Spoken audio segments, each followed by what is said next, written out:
Buenos días, prometo ser rápido, nada más para darles una pincelada acerca de las nuevas cosas que estamos haciendo para tratar el cáncer de mama. Y específicamente hablando de inmunoterapia, yo creo que cabe mencionar a William Coley. Este señor fue un médico estadounidense, nacido en 1860, murió un poquito antes de la Segunda Guerra Mundial, pero algo característico de él, no sé si alguien lo haya conocido o no, fue que él se atrevió, o él observó más bien en primera instancia a pacientes con cáncer, específicamente sarcomas, que tenían infecciones en la piel y repentinamente tenían remisiones en los sarcomas, ¿no? Hubo varios casos que él documentó y al final él se atrevió a hacer una combinación, un estilo de vacuna, si lo queremos ver así, con estreptococos y serratias, y se los inyectaba a pacientes con sarcomas de tejido blando, ¿no? Obviamente había pacientes que tenían unas muy buenas respuestas donde el tumor desaparecía casi por completo, pero también había pacientes que desarrollaban sepsis y infecciones muy graves y fallecían, ¿no? Pero a este señor generalmente se le atribuye el uso o empezar a estudiar un poquito más cómo responde el sistema inmunitario contra el cáncer, ¿no? Tuvieron que pasar más de 120 años para que surgiera Tasuku Honjo y James P. Allison. Ellos recibieron el Premio Nobel de Medicina en 2018. Tasuku Honjo es japonés, describió un receptor que lo conocemos hoy en día como PD1, y James P. Allison descubre un receptor que lo conocemos como CTLA4, ¿no? Ellos iniciaron una revolución en el tratamiento del cáncer con la inmunoterapia, y ahorita les voy a dar un par de ejemplos. En esta diapositiva, en esta imagen, podemos ver diferentes acercamientos que hemos tenido para tratar de combatir el cáncer desde el punto de vista inmunológico, desde vacunas como lo podemos ver allá arriba, tratamientos con algunas citoquinas, inhibidores de punto de control, que es donde está el circulito, que son los medicamentos que precisamente surgieron a partir del descubrimiento que hicieron estas dos personas que les acabo de mencionar, e incluso ya tenemos algunas experiencias con el uso de virus oncolíticos o virus que se diseñan genéticamente o se diseñan en un laboratorio para atacar al cáncer, entre ellos el melanoma, y en algunos ejemplos también para el cáncer de próstata, pero sin lograr todavía efectos en supervivencia muy importantes, ¿no? El otro circulito que tenemos arriba son de los medicamentos que ya tenemos hoy en día, que usamos de forma muy amplia y que han cambiado totalmente el tratamiento del cáncer, no solamente del cáncer de mama, pero también de otros tipos de cánceres, ¿no? Aquí les pongo esta imagen. Como pueden ver, podemos ver ahí unas curvas de supervivencia. De su lado izquierdo, que es la que tenemos acá pegada, eran pacientes con melanoma. Antes del 2011 no había nada que darles más que quimioterapia, y si se fijan, antes del año casi el 80% de los pacientes con un melanoma y metástasis a distancia habían fallecido, ¿no?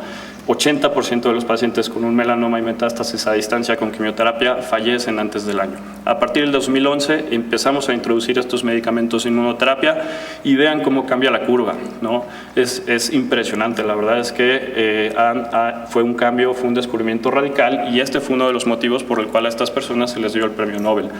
Los pacientes con melanoma que reciben hoy en día inmunoterapia, vean la supervivencia, ¿no? Aquí estamos viendo, aquí la curva se corta a los 2 años, pero prácticamente el 90% de ellos vive a los 2 años, e incluso pasan por allá de los 5 o 6 años, ¿no?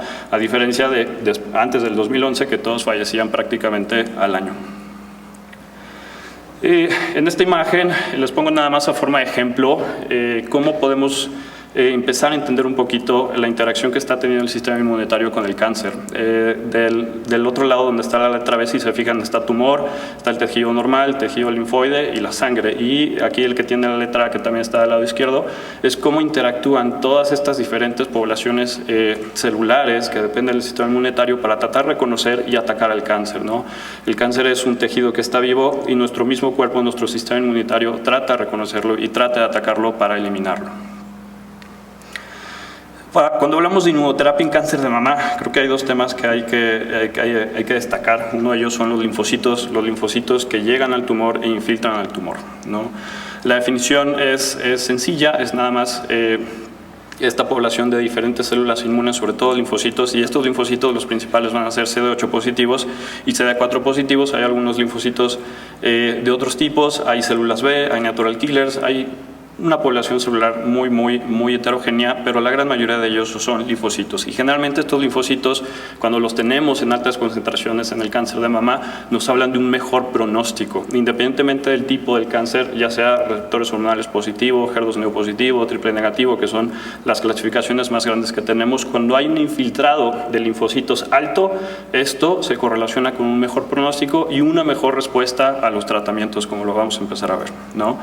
Aquí tenemos una foto nada más de cómo se vería el microscopio. Si se fijan la que dice letra C, los TILs, se refiere a los linfocitos estromales, están presentes entre un 40 a un 90% de esa microfotografía, ¿no? A diferencia de la A, que casi no tiene un infiltrado tumoral, un infiltrado inmunitario, un infiltrado linfocitario alto, ¿no? Entonces ese es el primer mensaje. Los linfocitos en las biopsias, los linfocitos en el cáncer de mama se asocian a un mejor pronóstico, mejores supervivencias y mejores respuestas al tratamiento, ¿no? Les vuelvo a poner un par de curvas. Del lado izquierdo donde dice DFS, es la supervivencia libre de enfermedad. Esto es un grupo de mujeres, casi 2.140 mujeres que recibieron quimioterapia, eran tumores triples negativos, y lo único que se hizo fue dividirlas de acuerdo al infiltrado linfocitario, ¿no? Aquellas que tenían un infiltrado mayor o igual al 30% tuvieron una mejor supervivencia independientemente de los otros factores, o sea, no importó la edad de presentación, el tipo de la quimioterapia recibida, el tipo de cirugía, si recibió radio o no. Los linfocitos por sí solos, al estar presentes en el tumor, nos da un pronóstico mucho mejor, ¿no? Y aquí lo podemos evidenciar de forma muy clara. En estas gráficas, si se fijan, en la que está del lado derecho, donde hablamos de probabilidad de supervivencia a los 5 años, dividieron a las pacientes, este mismo grupo de pacientes, 2.140 más o menos, en aquellas que tuvieron ganglios negativos y linfocitos menores o iguales a 30% en la pieza de patología, ¿no? Entonces, en ganglios negativos y linfocitos menores o iguales a 30%, los que tuvieron más de 30, la posibilidad de supervivencia a los 5 años es el 95%, ¿no?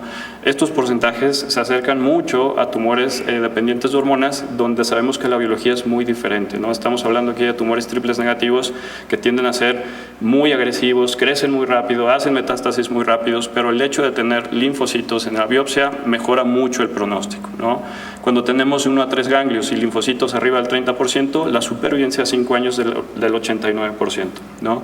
Y cuando tenemos más de 3 ganglios y linfocitos arriba del 30%, la supervivencia es casi de un 71%, y esto sí lo quisiera resaltar un poquito más, ¿no? En este mismo grupo de mujeres que tiene muchos ganglios afectados, pero que tiene linfocitos, el pronóstico mejora muchísimo, a diferencia de las que tienen muchos ganglios y casi no tienen linfocitos en la biopsia. Si se fijan, la diferencia porcentual es casi de 20 puntos, ¿no? Entonces, definitivamente el sistema inmunitario juega un papel, y un papel muy importante para combatir al tumor. En estas gráficas lo que podemos ver del lado izquierdo es conforme vamos creciendo, evidentemente el sistema inmunitario también se va haciendo un poco más débil, va perdiendo la capacidad de reconocer al tumor y la capacidad de atacarlo, ¿no? Entonces lo único que dice esa gráfica es que a más edad disminuye la cantidad de linfocitos que infiltran al tumor. En la gráfica del otro lado, la que tiene la letra B, también lo que podemos ver es que entre más grande está el tumor, menos capacidad tienen los linfocitos de infiltrarlo y lograr una respuesta, ¿no? Ese es el otro mensaje. Conforme vamos creciendo, disminuye un poquito el infiltrado por linfocitos, la respuesta inmunitaria, y a tumores más grandes también disminuye un poco el infiltrado linfocitario, y generalmente esto se correlaciona muy bien con el pronóstico, ¿no? Sabemos que un tumor muy grande pues va a ser muy diferente a un tumor muy pequeño, ¿no? Aquí, esto se lo pongo nada más a forma de ejemplificar. Se hacen diferentes pruebas estadísticas para ver qué tan real es lo que estamos midiendo, ¿no? En este mismo estudio, casi 2.000 mujeres, lo que vieron es que cuando se toma en una ecuación de regresión multivariable y se agregan los linfocitos, estos linfocitos son sumamente poderosos para predecir cuáles pacientes van a tener una buena respuesta. Aquí tenemos una gráfica de estas mismas 2.100 mujeres, y se trató de clasificar de acuerdo al porcentaje de infiltración, cuáles tenían más o cuáles tenían menos, ¿no? La línea que está en medio, que es la línea roja, nos marca la mediana, ¿no? Tenemos una mediana de infiltración del 20%, quiere decir que el 50% de las mujeres van a estar entre 0 y 20, ¿no? Y el otro 50 va a estar entre 20 y 90. Entre más infiltrado haya, el pronóstico suele ser mejor. Y aclarar que el 50% de las mujeres en promedio va a estar abajo del 20, entre 0 y 20. Y aquí es precisamente donde va a jugar un papel muy importante los medicamentos que acabamos de mencionar. Esto es derivado de otro estudio. Este estudio solo se hizo con 430 mujeres, todas ellas premenopáusicas, menores de 40 años de edad, triples negativos, pero se midieron los linfocitos. Y lo que se dieron cuenta aquí los autores, cabe aclarar que estas pacientes no recibieron quimioterapia, no recibieron ningún tipo de tratamiento más que la cirugía y en algunas ocasiones radioterapia, ¿no? Si se fijan, en aquellas pacientes con un tumor triple negativo y un infiltrado de linfocitos mayor al 30%, la supervivencia global a 3 años es el 98%, ¿no? Entonces es una biología, es un tumor muy agresivo, se multiplican rápidamente, crecen muy rápido, pero solamente por tener el infiltrado linfocitario mejora de forma significativa la supervivencia. En esta otra gráfica tenemos otro grupo de pacientes. Estas pacientes tienen tumores que se llaman ER2, tumores que también, en donde también vemos que el infiltrado linfocitario tiene un poder pronóstico, ¿no? Como podemos ver aquí, el punto de corte se eligió en 20, las que estábamos revisando previamente eran de 30%, pero aquí también solamente por tener linfocitos en la biopsia, tumores HER2, tumores diferentes a los triples negativos que estábamos mencionando, también mejora el pronóstico, ¿no? Entonces es otra evidencia muy clara de que los linfocitos juegan un papel importante en la evolución natural de la enfermedad, ¿no?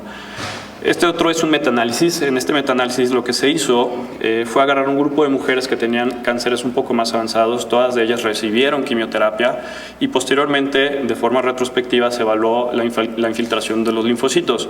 Y lo que se dieron cuenta es que a más linfocitos, más respuestas, o sea, más linfocitos, más posibilidad de que el cáncer se quite, de que el cáncer se cure, ¿no? Y no importa el subtipo del tumor, ya sea ER2, receptores hormonales positivo, triple negativo, las tres familias, los tres subtipos intrínsecos responden muy bien cuando hay muchos linfocitos. También se empezó a hablar que la quimioterapia tiene un efecto en el sistema inmunitario y esto se suma a la infiltración de los linfocitos y esto se suma a que tengamos mejores resultados y mayor capacidad para poder atacar el cáncer y que pueda desaparecer, ¿no? Eso es, todo esto fueron revisiones retrospectivas. Vamos a empezar a revisar un poco más de la información que ya es más actual, información que ya usamos en la práctica clínica. Acaba de presentarse en Madrid, acaba de ser el Congreso de Oncología Europeo, es un congreso muy importante a nivel mundial, y presentaron estos dos estudios donde usamos un medicamento que se llama nivolumab y otro medicamento que se llama pembrolizumab. Estos medicamentos actúan sobre un receptor que se llama PD1, que fue el que descubrió el japortecito que les enseñé al principio, y lo que vimos fue que la combinación de quimioterapia con estos medicamentos aumentó las respuestas patológicas en un grupo de mujeres que tenían un mal pronóstico, ¿no? Yo tuve la oportunidad de participar en el estudio que dimos nivolumab y las respuestas les puedo decir que son impresionantes, son herramientas muy útiles que tenemos ya hoy en día para atacar al tumor, ¿no? ¿Qué sí tenemos? Cabe aclarar, esto todavía está en fase de investigación, no tiene ahorita ninguna aprobación por ninguna agencia regulatoria, pero que sí está aprobado. Al día de hoy, a todas las pacientes que tienen un cáncer triple negativo, independientemente de la etapa, no ofrecer inmunoterapia, creo que nos estaríamos quedando un poquito atrás, ¿no? Les voy a empezar a demostrar un poquito de la evidencia que tenemos de la combinación de quimioterapia e inmunoterapia para tratar al cáncer triple negativo, que es una de las biologías más agresivas, ¿no? En este estudio lo único que se hizo fue seleccionar a mujeres con un cáncer triple negativo de etapas localmente avanzadas, se aleatorizaron a dos brazos, una de ellas nada más recibió quimioterapia y el otro recibió quimioterapia con este medicamento que se llama pembrolizumab, la combinación de quimio con inmunoterapia.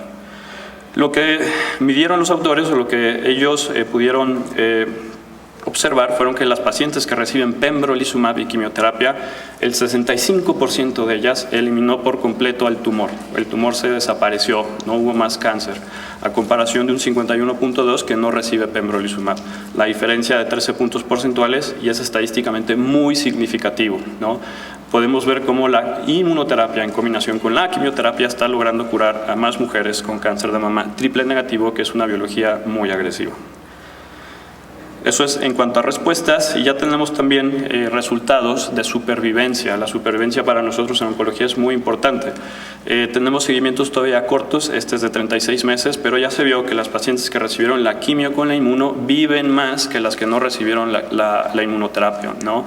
Entonces, dar la inmunoterapia también va a hacer que nuestras pacientes vivan más tiempo. Este es un segundo estudio. Utilizamos un medicamento, una molécula diferente al pembrolizumab. Utilizamos aquí una molécula que se llama atezolizumab, pero se hizo básicamente lo mismo. Comparar a las mujeres que reciben quimio con inmunoterapia contra las que nada más reciben quimioterapia. Otra vez mujeres que tienen cánceres triples negativos, que su biología sabemos que es muy agresiva, ¿no? Lo mismo que vimos en el estudio pasado también ayuda a aumentar las respuestas patológicas completas. La combinación de quimioterapia con atezolizumab también aumentó las respuestas patológicas completas, y cuando hablamos de una respuesta patológica completa prácticamente estamos hablando de un pronóstico muy bueno, un pronóstico excelente. Aquí fue un poquito menor, de 58 contra 41%. Ese es otro tema que voy a aclarar ahorita. En las pacientes que expresaban PDL1, el PDL1 es un marcador que nosotros utilizamos también para decidir qué pacientes pueden obtener más beneficio de la inmunoterapia, sin querer decir que si yo no soy PDL1 positiva no voy a obtener el mismo beneficio, ¿no? Pero las que son PDL1 positivas podemos ver que obtienen un beneficio significativo a comparación, hasta del lado derecho podemos ver la gráfica de letra C, que son las que son PDL1 negativos, donde las respuestas parece ser que no hay mucha diferencia, pero recuerden que esto también se traduce en beneficios en supervivencia, ¿no? Y este segundo análisis, este es un tercer estudio. Este estudio se hizo en Alemania, un grupo de investigación alemán que es muy importante. Ellos utilizaron una tercera molécula diferente que se llama durvalumab, y lo que ellos midieron aquí fue la supervivencia global, y ellos aquí se dieron cuenta que las pacientes que recibieron el durvalumab con la quimioterapia vivían más que las que no recibieron la inmunoterapia, ¿no? Aquí tenemos a 36 meses o 3 años un 95 contra un 83.5%, que es bastante significativo, ¿no? Esa diferencia porcentual es muy importante, ¿no? A la hora de sentarnos con la paciente y platicarlo en el consultorio, siempre mencionamos esa posibilidad, siempre buscamos el beneficio en supervivencia global. Cabe aclarar que este es un estudio muy pequeño, la evidencia todavía apenas se está generando, pero sí llévense la idea de que ya hay más cosas aparte de quimioterapia, y estas nuevas cosas que tenemos, sobre todo la inmunoterapia, tiene un impacto impresionante. Eso en cáncer de mama temprano. Cáncer de mama avanzado también tenemos muchas herramientas.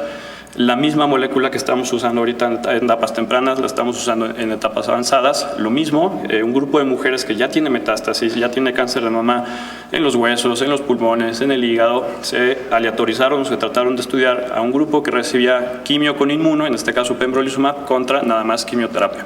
Las personas o las pacientes que recibieron pembrolizumab fueron pacientes que vivieron más tiempo, ¿no? La combinación de la quimio con la inmuno en etapas avanzadas donde hay metástasis son mujeres que van a vivir más tiempo, ¿no? Y importante recalcar que tampoco hubo un deterioro en su calidad de vida, ¿no? Entonces vuelvo a insistir, al día de hoy no ofrecer inmunoterapia con quimioterapia en pacientes triple negativo nos estaremos quedando un poco atrás.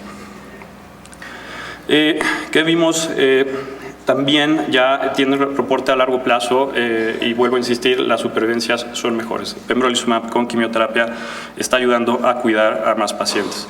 ¿Cuáles son algunas de las cosas que tenemos que cuidar? Pues la toxicidad de los medicamentos, ¿no? Como la quimioterapia sabemos que es tóxica. Yo creo que por aquí hay algunas pacientes que recibieron quimioterapia, saben que no es fácil, es difícil. La inmunoterapia también tiene toxicidades, y son toxicidades generalmente inmunomediadas. Quiere decir, donde le quitamos un freno al cuerpo y el cuerpo empieza a atacar a la hipófisis, empieza a atacar al hígado, empieza a atacar al colon. Entonces estamos lidiando con hipofisitis, colitis, neumonitis, hepatitis, y hay que empezar a manejarlas, ¿no? Pero en general la inmunoterapia se tolera mejor que la quimioterapia. No quiero decir mucho mejor, pero sí se tolera mejor que la quimioterapia, y medido, aquí lo medimos, nosotros generalmente lo graduamos para ver qué tan serio es el efecto, ¿no? Los grados 3, 4 son ya toxicidades que nos hacen levantar las antenas, ¿no? Algo está pasando, y con la inmunoterapia, específicamente con el pembrolizumab, andan por ahí de un 5.3%, si se fijan es muy poco.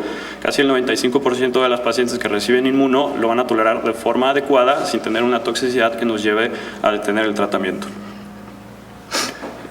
Asimismo, como estaba el uso de pembrolizumab, también tenemos el uso del atezolizumab, que es otro anti-PD1 que combinaron con quimioterapia contra otro brazo que recibió nada más quimioterapia, y Aquí específicamente en este estudio no se logró demostrar en primera instancia el beneficio en la supervivencia.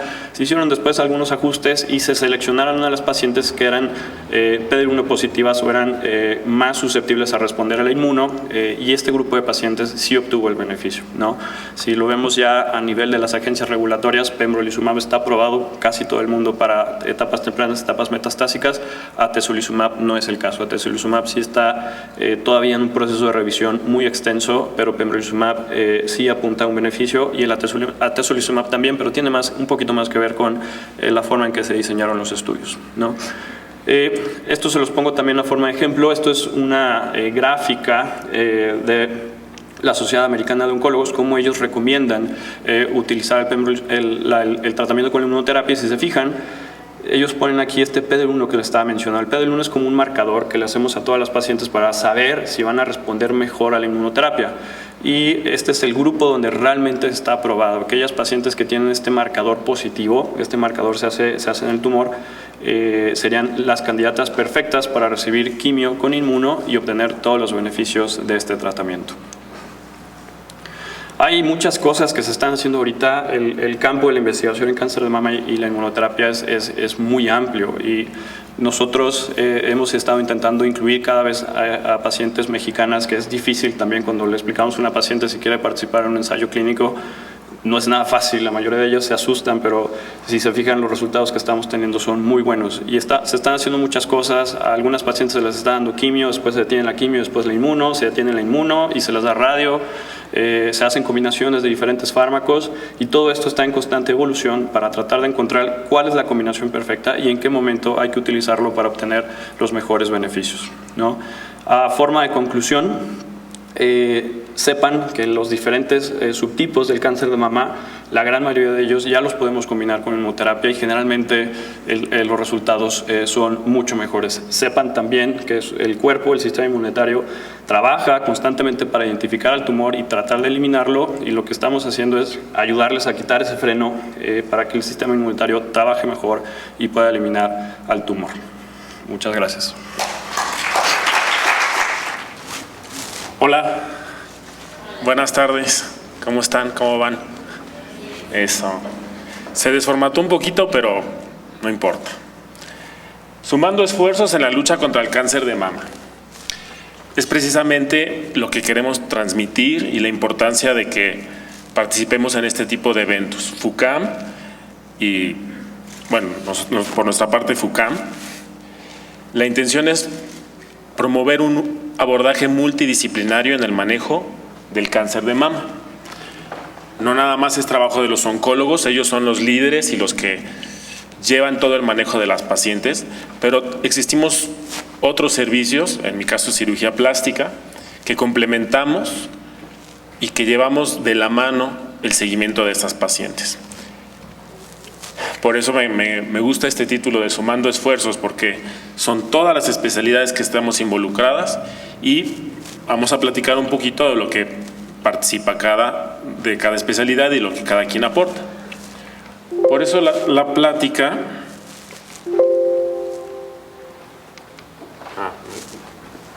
me equivoqué de sentido. La titulemos como ¿Cómo y cuándo? Es decir, voy a presentarles un panorama muy amplio de lo que participa cirugía plástica en la reconstrucción mamaria, en el manejo de estas pacientes, y a la par del tema de este simposio, las actualidades. Vamos a manejar a grandes rasgos cómo y cuándo es que es el manejo, y les voy a platicar, si se escucha ahí, ¿sí va? De las actualidades que en cada tipo o en cada momento de reconstrucción vamos a estar presentando. En el cuándo, vamos a dividir la reconstrucción mamaria en una reconstrucción inmediata, tardía y diferida. Una inmediata completada es cuando en el momento del tratamiento quirúrgico oncológico se inicia y se concluye el manejo reconstructivo. Es decir, la paciente entra a quirófano, estamos muy enfocados a quirófano, a manejo quirúrgico, entra a quirófano con su diagnóstico oncológico, se realiza lo que se tiene que realizar por el servicio de oncocirugía, servicios complementarios previos o lo que sea necesario, y en el momento de completar el tratamiento oncológico quirúrgico, se completa y se inicia y se completa el tratamiento reconstructivo. Suena ideal, con lo que comentaban en las pláticas del doctor Tenorio y el doctor Villegas, pero no siempre es posible. Por eso es que tenemos la reconstrucción inmediata tardía y la reconstrucción diferida. Una reconstrucción inmediata tardía es en la cual el proceso reconstructivo inicia junto con el proceso quirúrgico oncológico, pero requiere un seguimiento, un tratamiento, una vigilancia, un proceso para completarse. Por eso es inmediata, la empezamos de manera inmediata, pero la concluimos de manera tardía. Y la reconstrucción diferida, cuando por cuestiones de tipo de tumor, cuestiones de tipo de tratamiento, pacientes que nos mandan a radioterapia o pacientes que no tienen acceso o disponibilidad de recursos, no se realiza un proceso reconstructivo inicial y entonces vamos a un proceso diferido, que aunque no se realiza de una manera inicial, el propósito es transmitirles que hay una posibilidad y hay oportunidades de una reconstrucción tardía diferida. Inmediata, pues estamos en quirófano operando con el cirujano oncólogo y en ese momento empezamos y terminamos. Inmediata tardía, estamos en quirófano con los oncocirujanos, empezamos el proceso reconstructivo y tenemos que llevar un proceso y después concluirlo en un segundo o a veces tercer tiempo quirúrgico. En este caso les quiero enseñar así. Ese es un material. Es un implante. Cualquier material extraño que colocamos es un material aloplásico o un implante. Pero este es un implante especial porque contiene una valvulita y una placa de metal y en lugar de estar completamente relleno de silicón, está vacío. Entonces colocamos el expansor en el espacio subpectoral, que aquí está ejemplificado. Llevamos un proceso en la consulta externa de expansión para lograr un aumento de volumen y esto ocasiona multiplicación celular y por las propiedades elásticas del tejido, aumento del espacio que estaba inicialmente colapsado y entonces cuando tenemos el volumen deseado o tolerado por el tejido, procedemos a un segundo tiempo. Esa es la parte tardía. Ahorita lo voy detallando, es un poquito repetitivo, pero es como para darles un panorama amplio y en donde haya momentos de actualización, ahí les voy a comentar lo nuevo o las innovaciones que tenemos en cada momento reconstructivo. Y una diferida, esta paciente, bueno, este es un esquema obviamente, pero por cuestiones X o Y no se realizó el proceso quirúrgico resectivo y en el tórax anterior hay un defecto, hay un aplanamiento, una cicatriz. Este solo es un ejemplo de reconstrucción diferida con un colgajo pediculado. En color rosa está marcado el músculo dorsal ancho, una isla cutánea que es la que vamos a trasladar, el pedículo vascular que es el que mantiene el suministro vascular del tejido donador y lo rotamos a la superficie anterior, ya tenemos cobertura y se complementa con un material. Esta es una reconstrucción diferida o tardía. Este es un ejemplo del mismo esquema, ahí sí vio la flecha, el mismo esquema que teníamos allá, pero una paciente clínica, no es una paciente nuestra de FUCAM. Ahorita les enseño pacientes nuestras de FUCAM. La región dorsal, este es el hombro, este es el bracito, marcado la donación autodonación del colgajo de sangre, de piel, grasa y músculo en la porción anterior del tórax, el defecto, los dos defectos ya disecados, el colgajo liberado, el colgajo rotado y ya el aspecto clínico posoperatorio en una recuperación tardía. Hay otro tipo de reconstrucción diferida. En este caso, aquí está la cicatriz, pero no usamos un colgajo pediculado. Vieron que allá en el otro esquema, lo vamos a regresar, no, al otro lado, está el pedículo vascular y aquí se conserva. La diferencia con este esquema es que no utilizamos un tejido pediculado, usamos un tejido libre, es decir, un colgajo microvascular, que también vamos a detallarlo. Se toma esta pequeña isla fasciocutánea, se libera el pedículo vascular, aquí está el pedículo vascular con técnicas de microcirugía y se lleva a la zona receptora, se realiza una microanastomosis y es otra técnica, otro método o otro escalón en el proceso reconstructivo que puede ser diferido. Ahora, los momentos, el cómo y el cuándo no están peleados. A veces podemos empezar conjuntar los procesos. Un proceso reconstructivo tan avanzado como es una microcirugía se puede combinar con el momento de la mastectomía. Depende de los recursos disponibles y depende del tipo de paciente. Pero bueno, este es otro tipo de reconstrucción diferida con colgajo libre microquirúrgico. Este es un ejemplo clínico, una paciente con secuelas y ya una vez tomado el tejido abdominal se traslada de manera, este es microquirúrgico y se reconstruye. Esta es una pigmentación con tatuaje y con un colgajo local para la reconstrucción de pezón. ¿Cuándo? Innovaciones en el momento inmediato. ¿Qué hay de novedoso o qué hay de nuevo para lograr una reconstrucción inmediata? Es decir, completarla en el momento del tratamiento oncoquirúrgico. ¿Cuál es la ventaja de completarlo en el momento inmediato? Costo-beneficio. El esquema la cuenta que les presentó el doctor Tenorio. A pesar de que puede aparentar que es un gasto adicional, a largo plazo y restando una segunda o una tercera cirugía, es una inversión que vale la pena tanto a nivel de la paciente como a nivel global. Entonces, tiene un costo-beneficio adecuado completar la reconstrucción de manera inmediata. La cuestión de integridad física y el aspecto biopsicosocial de la paciente. La paciente entra a cirugía con un diagnóstico y sale de cirugía repito, no en todas las pacientes se puede y no siempre se puede, pero se logra completar y respetar esa integridad física una vez en las pacientes en que contamos con el recurso y podemos realizar una reconstrucción inmediata. Y los tiempos quirúrgicos, que se reducen en lugar de ser 2 o 3 cirugías, solo una cirugía.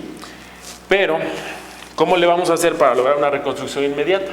En el momento de la mastectomía, el diagnóstico, los tipos de mastectomía, todo ya están expertos los oncólogos, se pierde el tejido glandular. Como ya no tenemos tejido glandular, necesitamos una cobertura de tejido vivo y sano y una disponibilidad de volumen para recrear el tejido mamario, o no es tejido mamario como tal, sino recrear el volumen mamario y el aspecto mamario.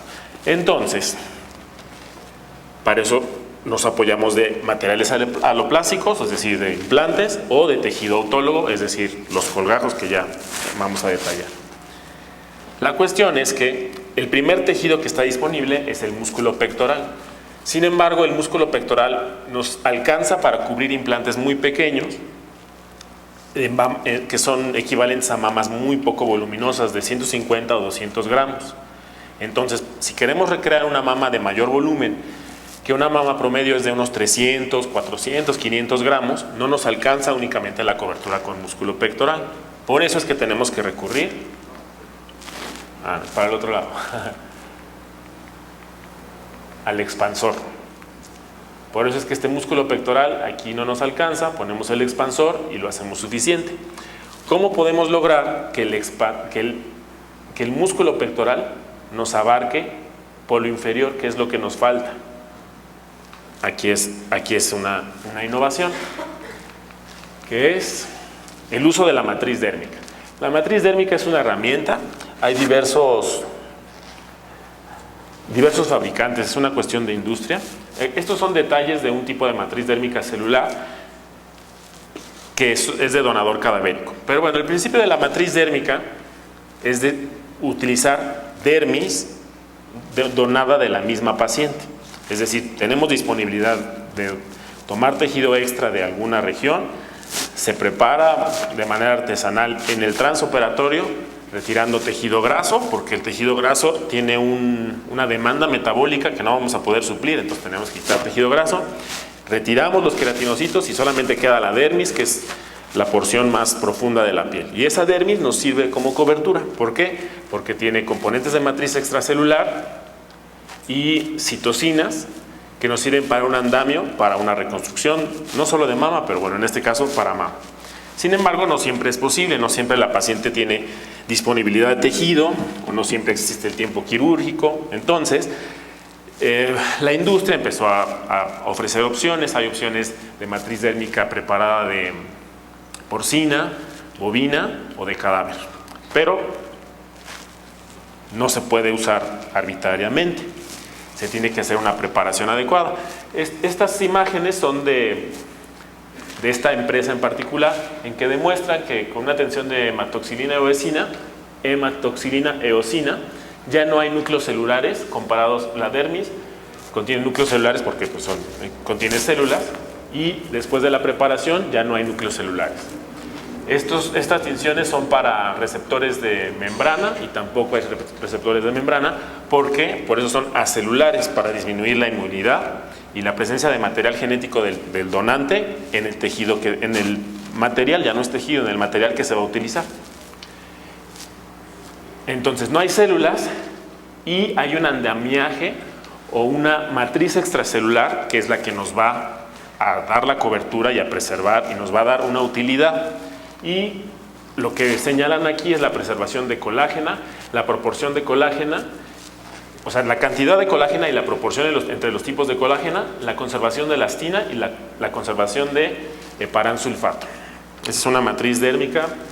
Puse esta marca en particular porque es como la más actual. Se puede usar la matriz dérmica para heridas crónicas, lesiones en piel cabelluda, que tenemos el cráneo muy expuesto. Para aumento de tejidos blandos se refiere a tendones, tratamientos en ortopedia y reconstrucción mamaria. Este es un ejemplo de ellos, de su literatura. Una paciente que se va a someter a una mastectomía y se colocó matriz dérmica para complementar la cobertura de músculo pectoral. Es un aspecto bastante estético y bastante adecuado. Las características de una matriz exitosa es que tenga biohospitalidad. Este es un término que ellos en su literatura se inventaron, pero básicamente es que la matriz esté disponible como un andamiaje para que las células propias del huésped, del receptor, proliferen en la zona donada y proporcionen una cobertura natural. Seguridad en cuanto a infecciones y en cuanto a falta de material genético del donante, en este caso ya sea de origen animal o de origen cadavérico, no debe de haber material genético para no ocasionar una respuesta inmune. Conveniencia y eficacia es de la marca, de nuevo, porque hay unas marcas que eran liofilizadas o congeladas y había que hidratarlas, y este producto en particular presenta la ventaja de que viene listo para usarse, lo cual facilita el procedimiento y da chance a menos margen de error.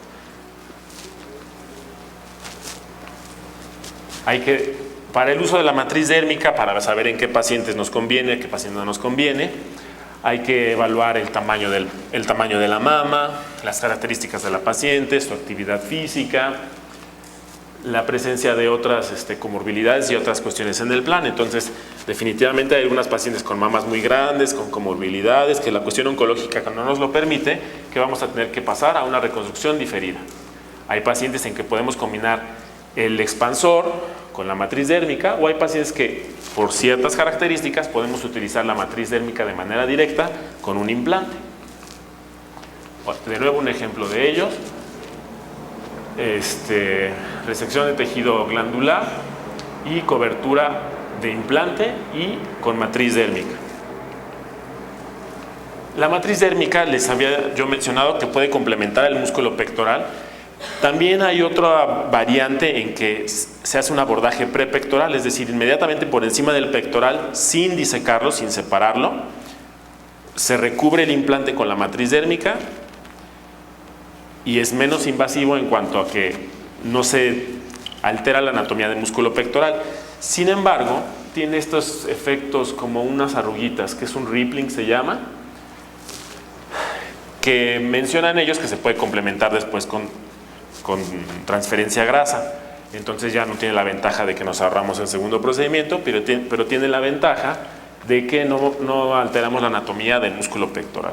Entonces se pueden combinar las técnicas, me explico. Esta es una paciente nuestra, paciente de FUCAM, Fue una reductora de riesgo y de este lado tenía unas secuelas de radiación con un implante ahí muy mal colocado. La empresa nos donó para algunas pacientes, entonces aquí está nuestro quirófano, se abre el producto y aquí lo estamos extendiendo para preparar y colocar. Aquí por debajo, como fue un abordaje periareolar, no se ve tan fácil, pero tengo otro ejemplo, en que aquí tenemos cobertura con músculo en polo superior y esta cosa rosita ya es la matriz dérmica que se fue empapando de sangre y de líquido en el transoperatorio, pero bueno, con eso logramos cobertura en ambos hemitórax, en ambas mamas, y se pudo colocar implante de manera directa, ahorrándonos el proceso de expansión. Este ejemplo está más clarito. Mama sana, la mama con diagnóstico oncológico que fue sometida a una mastectomía, polo superior, bueno, acá está la cabeza de la paciente y allá es podálico, acá está polo superior, músculo pectoral y complementamos polo inferior con la matriz dérmica esta donada y acá está el colgajo cutáneo y ya se cubrió y se logró colocar un implante de manera directa.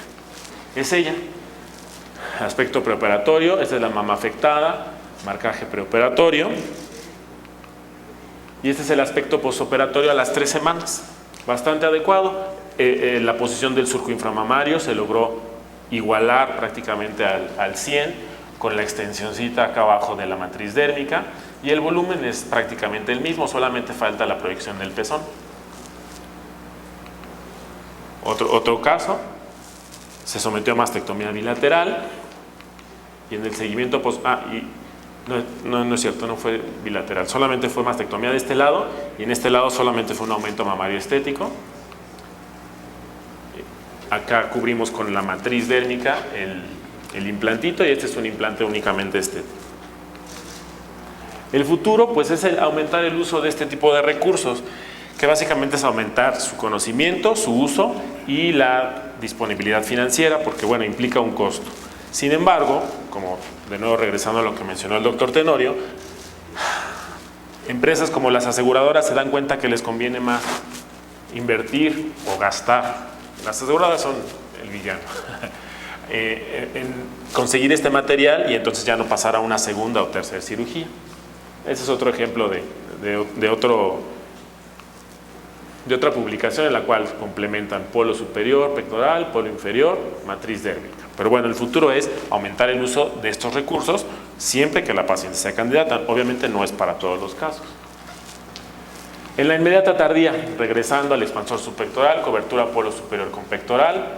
Aquí en este caso se puede complementar con matriz, pero no es necesario siempre, que es lo que hacemos de manera usual. Es decir, en el proceso de mastectomía entramos en servicio de cirugía plástica en los casos en que son candidatas y colocamos un expansor. Esta paciente ya tiene un expansor que fue colocado meses previos, pasó el proceso de expansión y ya tiene un volumen que incluso rebasó el lado sano, porque en el segundo tiempo quirúrgico podemos realizar algún procedimiento en el otro lado. Entonces, expansión completa o un poquito más y el lado sano, ¿va? Y ya ese es el aspecto de ella. Como rebasamos intencionalmente el lado afectado, el lado reconstruido rebasó el lado sano, esto fue con la intención de que la paciente tuvo el deseo de aumentar el volumen bilateral. Entonces aquí es un implante únicamente con un fin estético y este fue el lado con mastectomía, con un expansor subpectoral y ya después colocación de un implante. A ella le falta la reconstrucción de pezón, que muchas pacientes van a reconstrucción con pezón o muchas pacientes ya no quieren cirugías y van a puro tatuaje, pues completamente a decisión de la paciente. Las tardías. ¿Cuándo vamos a una reconstrucción tardía? Esta es una paciente que no es nuestra, pero se sometió a radioterapia y había material ahí abajo y se expuso. La radioterapia, yo le aclaro a las pacientes, es muy importante y es una herramienta indispensable para su manejo, pero cuando hay material aloplásico, es decir, implante, pues puede haber consecuencias. Entonces, pacientes que se nos van a radioterapia o que por X o Y no se hace de manera inicial, vamos a una reconstrucción tardía, que generalmente lo que hacemos es combinar expansor o implante con tejido, como el músculo dorsal. Aquí este es un subpectoral, dorsal o libre, que ya los hemos platicado un poquito. los materiales aloplásticos, expansor implante, ya les expliqué la diferencia entre uno y otro. Los fabricantes pues hacen sus formas y sus variaciones y sus promociones de su superficie. Todas son especificaciones que son importantes que sepan que existen, pero bueno, que las maneja el especialista, ¿no?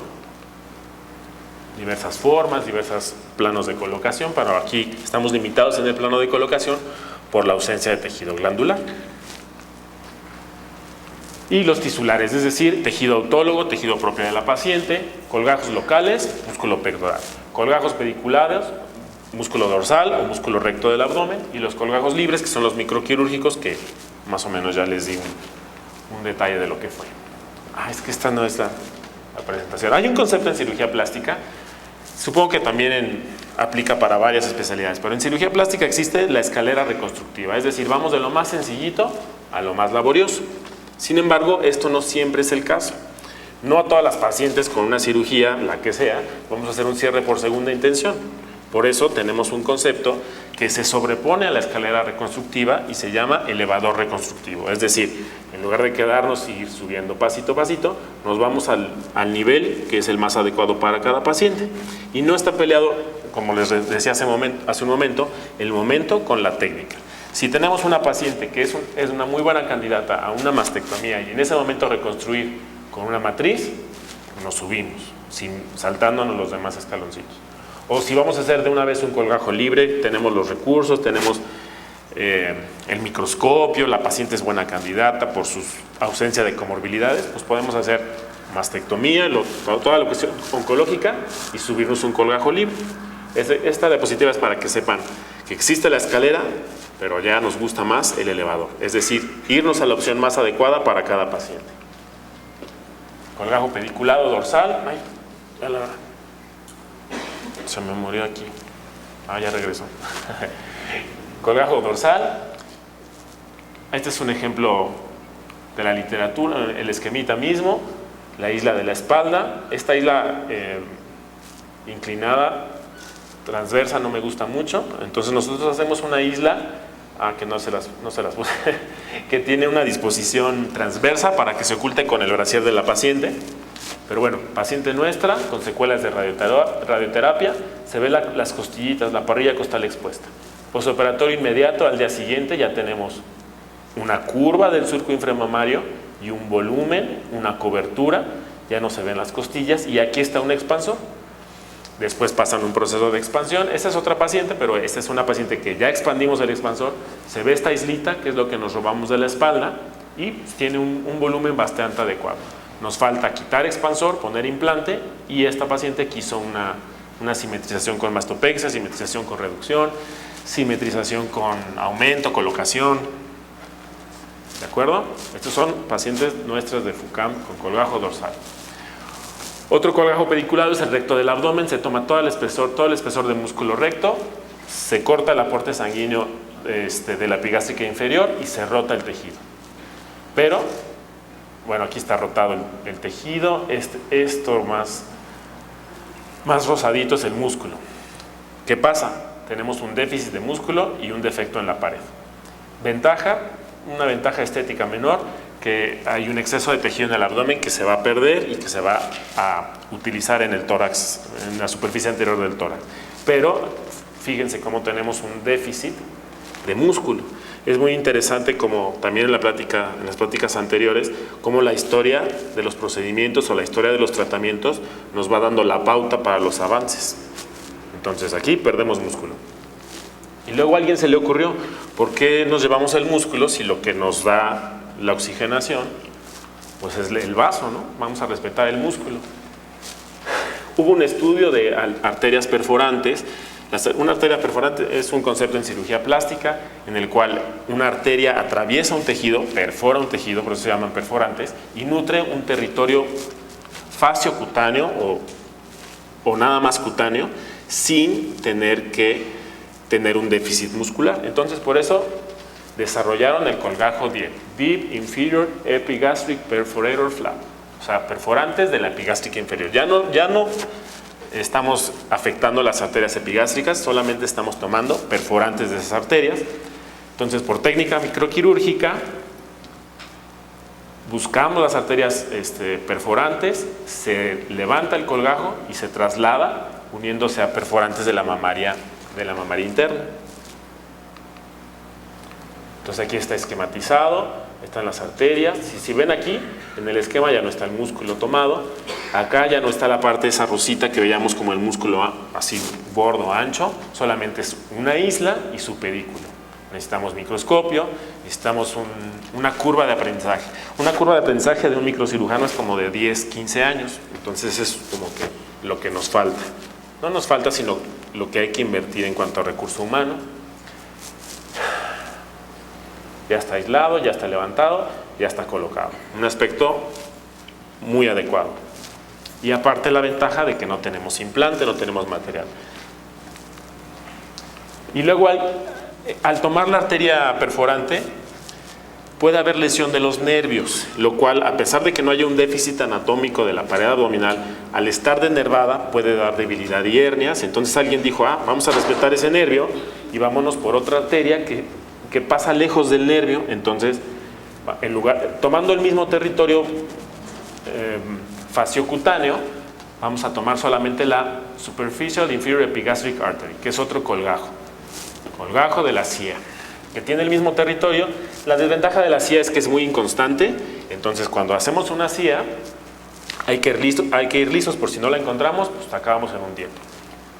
También hay que estar listos porque ven los vasos tan pequeños, tienen un diámetro de, ¿dónde está el esquemita? Tienen un diámetro de 3, 4 milímetros. Cuando estos se nos trombosan, ¿qué hacemos? Pues tenemos el dorsal. Tenemos que tener herramientas que nos complementan para rescatarnos, para hacer la reconstrucción completa. Alguien también desarrolló, en cualquier, no nada más en el abdomen hay arterias perforantes en toda nuestra anatomía. Se puede tomar arterias perforantes de la glútea superior, de la glútea inferior. La desventaja es que no aporta tanto material y que dejan cicatrices que muchas veces son indeseables para la paciente. La paciente dice, ya tengo heridas en el tórax, respeta mi glúteo, ¿no? Pero está descrito en Europa principalmente, pero la paciente americana, bueno, de Latinoamérica, no es muy favorecedora del colgajo glúteo. Bueno, a grandes rasgos les presenté el cuándo en los 3 momentos de reconstrucción y el cómo, es decir, los métodos reconstructivos disponibles. Obviamente no es la intención en una plática de que nos preparemos como cirujanos plásticos, pero de que conozcan las herramientas disponibles. ¿Cuál es el futuro? Recurriendo a lo mismo que dijo el doctor Villegas, la doctora Eva, el doctor Tenorio, el doctor Hugo. Entre más temprano tenemos una detección, más oportunidades tenemos de un manejo menos agresivo y de más opciones de reconstrucción. Entonces, por eso puse, mejorar el momento de detección es la base, y en base a eso tenemos más posibilidades reconstructivas. Y conocer las herramientas básicas, lo que tenemos que conocer, y los avances, que son lo que a grandes rasgos les fui detallando. Creo que más tarde tenemos dudas y comentarios, entonces lo dejo para el rato. Gracias.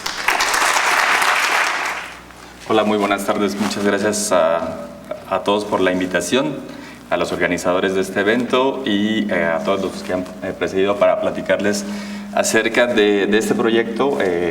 La estructura del programa me gustó en el sentido de que el día de hoy prácticamente somos puros clínicos hablando de temas relacionados con la clínica. Y este último tema que me toca cerrar es uno que topa entre la parte clínica y la parte de investigación. Y este cambio entre la investigación y el diagnóstico lo hemos visto muy recientemente reflejado en la manera en que estudiamos la herencia de las enfermedades. Una forma como para aterrizar esta idea es pensar en la etiología de las enfermedades y pensando principalmente en cáncer, podemos identificar que hay cánceres que tienen un factor ambiental bien conocido, por ejemplo, la infección por el virus del papiloma humano que se asocia a cáncer cervicuterino la mayoría de las veces, y ahí hay una etiología en la que se tiene que estar expuesto a este agente del ambiente para que se presente la condición. La etiología genética es la que desde la genética clínica o la genómica clínica abordamos actualmente y de esta manera podemos identificar la contribución de los factores genéticos sin dejar de lado los factores ambientales. Muchas de las respuestas que hemos recibido sobre cómo abordar a los pacientes es no dejar de lado la parte del ambiente que puede incidir en factores de exposición ambiental, ¿no? Ese es el caso para cáncer de mama.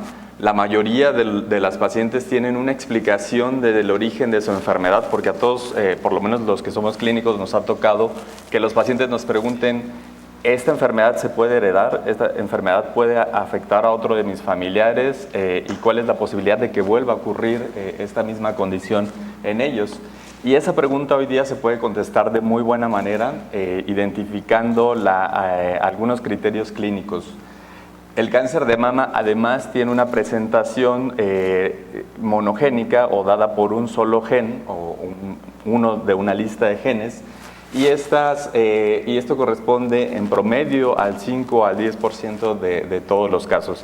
Entonces, lo que investigamos actualmente con la genómica clínica y la evaluación del riesgo de cáncer es esta predisposición genética del cáncer. Entonces, una manera de entender cómo interactúan estos factores es, para que se presente el cáncer, tiene que haber una interacción entre los factores genéticos, donde la gran mayoría son genes frecuentes o poco, o que tienen una prevalencia frecuente en la población, y esos modifican la manera en la que se va a presentar la enfermedad o el cáncer en una persona. Hay genes de baja y moderada penetrancia y hay genes de alta penetrancia. Estos son los que nos interesa investigar más frecuentemente y son de los que se ha platicado mucho más actualmente en este foro, los genes BRCA1 y BRCA2. Y los factores ambientales son muy importantes también. Se cree que causan 1 de cada 3 tumores en el mundo cuando sumamos los factores nutricionales, la exposición a alcohol, cigarro. Y si modificamos esos factores podemos reducir la carga de la enfermedad para el cáncer, ¿no? Pero la combinación entre estos factores es en realidad la respuesta para la gran mayoría de los pacientes hoy día. Sin embargo, no todos los pacientes tienen la misma predisposición genética, ¿no?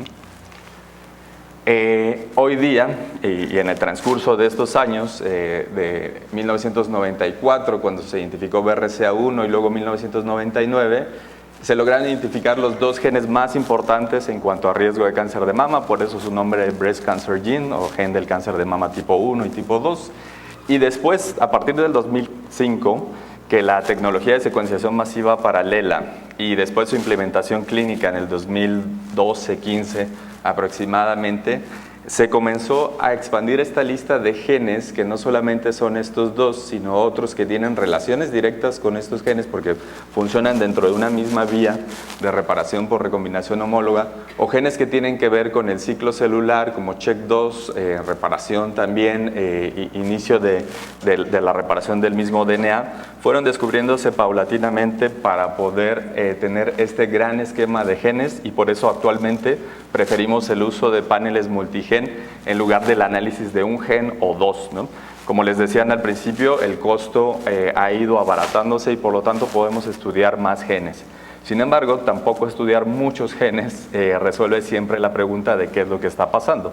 Entonces hay que ser cautelosos en la manera en la que se evalúa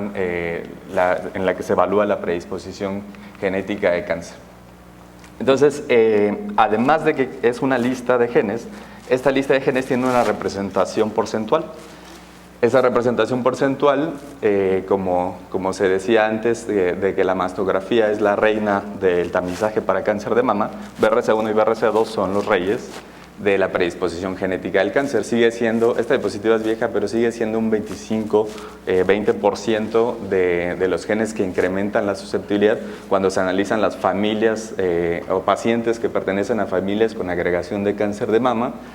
Y existen otros genes más que son genes relacionados a síndromes de alta susceptibilidad, como estos que están por acá, que también se platicaron en el inicio, que dan síndrome de Cowden, de Li-Fraumeni, de Peutz-Jeghers, y que son casos que rara vez se van a ver en la consulta de la mayoría de los oncólogos o cirujanos.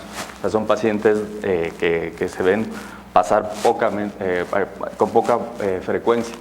Pero existen genes de moderada susceptibilidad, que son los genes que hoy día nos interesan más y son los que más nos llaman la atención, porque también explican la presentación de predisposición en la población mexicana, y también parece que no se presentan de la misma manera todo el tiempo.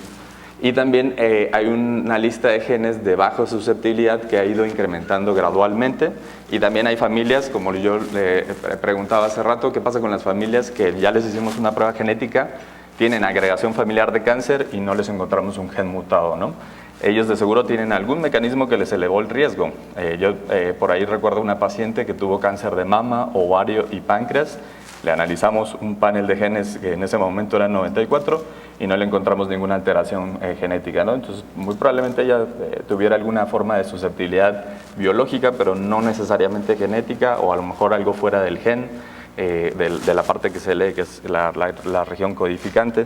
Entonces, todavía quedan muchas preguntas por hacerse en cuanto a la identificación de la predisposición. Entonces, los genes se comportan de esta manera en este esquema clásico de la predisposición genética o la contribución de los genes a enfermedades comunes, con variantes comunes, o enfermedades raras, que es la predisposición genética, 5 al 10% de los casos de cáncer de mama, con variantes que tienen un efecto, un tamaño de efecto muy alto, ¿no? En general, para cáncer de mama van de un riesgo relativo de 12 o una razón de momios de 8.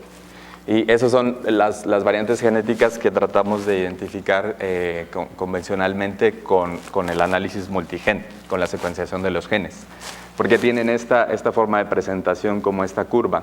Variantes comunes de penetrancia baja, variantes de penetrancia moderada en estos genes nuevos, y algunos de ellos que se vuelven más interesantes en algunas poblaciones como la nuestra, y estos otros genes que tienen una penetrancia alta y que son bien conocidos por incrementar el riesgo para cáncer. Estos primeros grupos de genes, los de penetrancia alta y moderada, se evalúan con los paneles multigen. Los paneles multigen son una lista de genes que se pueden analizar con secuenciación masiva paralela. Esa tecnología está disponible actualmente. Las otras variantes, que son de penetrancia baja, comunes, que tenemos 1 de cada 4 que estamos sentados aquí, son variantes que se pueden evaluar con los scores de riesgo poligénico. Los scores de riesgo poligénico son una herramienta de categorización de los pacientes para riesgo alto o bajo, que todavía no está disponible con certeza en nuestra población. Está disponible para algunas poblaciones europeas, norteamericanas, pero no así para población mexicana. Entonces, los genes de alta penetrancia son esos que buscamos o tratamos de identificar en las pacientes que llegan a consultar con nosotros, que generan síndromes de predisposición hereditaria que incrementan su riesgo de desarrollar cáncer. La susceptibilidad de cáncer de mama y ovario tiene gran heterogeneidad, y no solamente los genes BRCA1 y BRCA2 incrementan el riesgo, sino también una larga lista de genes. ¿Y por qué hacemos esto? Esta es la parte en donde se vuelve clínica el análisis genético. La identificación y el manejo de los individuos con susceptibilidad a cáncer es primordial en la práctica oncológica moderna para realizar prevención, poder tener acceso a todos los tratamientos novedosos de los que se platicaron también, y también las cirugías de reducción de riesgo que también se comentaron previamente. Y en ciertos casos la selección de estos tratamientos novedosos. Entonces la genética y la genómica actualmente va muy de la mano con el tratamiento y el manejo integral de las pacientes. Entonces, EVA, que sus siglas son Estrategia de Vigilancia Anticipada, es una iniciativa de medicina de precisión que fomenta la prevención para cáncer de mama y ovario principalmente. Exclusiva de, bueno, no totalmente exclusiva, pero sí enfocada a población mexicana, y hemos evaluado a algunos otros pacientes de diferentes orígenes a través del análisis de pruebas genómicas que permiten identificar a estas personas con riesgo incrementado. La estrategia también proporciona atención psicológica y nutricional para las pacientes, con la intención de modificar estos cambios y reducir el riesgo si así lo deseaban cada una de ellas. ¿Y cómo funciona EVA? Las pacientes se registran en la página en internet, completan una serie de datos, agendan una asistencia a una charla informativa y completan después un cuestionario más largo sobre historia familiar y personal de cáncer. En esta charla informativa se les platica acerca de los factores genéticos de riesgo, las exposiciones ambientales, estilo de vida, y se aclaran dudas individuales, porque hay todos los escenarios posibles en cuanto llegan esas pacientes, porque preguntan, por ejemplo, para cáncer de colon, por ejemplo, o cáncer de piel, o tienen dudas sobre otras enfermedades que no son oncológicas, que no es cáncer propiamente. Entonces, todo eso se va aclarando. Entonces, en esta primera charla informativa, agendan su cita para asesoramiento genético, nutrición y psicología, si las pacientes deciden realizarlo así. Entonces, el asesoramiento genético, como les comentaba el doctor Villegas, requiere un asesoramiento genético, la prueba requiere un asesoramiento genético pre-prueba, en donde evaluamos las probabilidades de que la paciente tenga una mutación, utilizando un algoritmo Bodicea que tiene sus facilidades, pero también tiene sus inconvenientes. Y las limitaciones principales son que la frecuencia de las mutaciones y la incidencia de cáncer no es de población mexicana o latina, o sea, ni siquiera hay población latina en ese análisis, pero son muy similares las que utilizamos para riesgo de Estados Unidos o reflejan un poquito a nuestra población, y solo podemos registrar los diagnósticos de cáncer de mama, ovario, páncreas y próstata. Pero también en la consulta elegimos a veces registrar la historia familiar con otras herramientas para registrar el árbol genealógico cuando sabemos o vamos evaluando que no va para estos síndromes de predisposición con estos 4 sitios de cáncer. La prueba evalúa estos 9 genes y si hay un más de 10% de probabilidad para BRCA1 y BRCA2, se ofrece la prueba, pero también si las pacientes cumplen con alguno de los criterios de NCCN 2023, que también se comentaron en la serie de preguntas y respuestas antes, o si la información sobre la historia familiar es desconocida o muy limitada. Y de eso hemos evaluado a 3 pacientes que yo he evaluado a 3 pacientes que tengo en la mente que fueron adoptadas o que no conocen la historia familiar, y en una de ellas encontramos una variante de riesgo y se mejoró su vigilancia al respecto. Entonces, estas pacientes se les toma una muestra de sangre venosa, se les extrae DNA, se prepara para secuenciarse, utilizando un panel comercial llamado TrueSight Cancer versión 2, se reportan los hallazgos como se recomiendan por el Colegio Americano de Genética y Genómica, y se les entrega el reporte con un asesoramiento genético post-prueba, y en caso necesario, si son positivas, se hace el estudio genético a familiares en riesgo de primer grado. Entonces, para julio de este año habían sido evaluadas 1.636 participantes que recibieron asesoramiento genético preprueba. La mayoría de ellas no había tenido cáncer, eso simboliza este 82%, 18% sí tuvieron cáncer y 79% de ellas tuvieron cáncer de mama. El resto son mujeres con cáncer de ovario.